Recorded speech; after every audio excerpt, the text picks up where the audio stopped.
রবিবার রাতে বেআইনি আগ্নেয়াস্ত্র সহ এক ব্যক্তিকে গ্রেপ্তার করল ডোমকল থানার পুলিশ। গোপন সূত্রে পাওয়া খবরের ভিত্তিতে ডোমকল পুলিশের একটি বিশেষ তদন্তকারী দল ডোমকল থানার অন্তর্গত ঝাউবেরিয়া মুহরমতলা মাঠে নাকা তল্লাশি চালায়।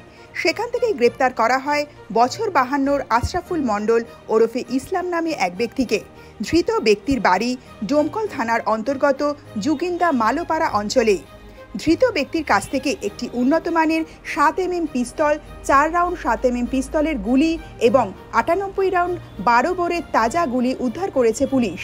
এই আগ্নেয়াস্ত্র ও গুলি সে কোথা থেকে পেয়েছিল এবং সেগুলি নিয়ে তার কী পরিকল্পনা ছিল তা খতিয়ে দেখছে পুলিশ।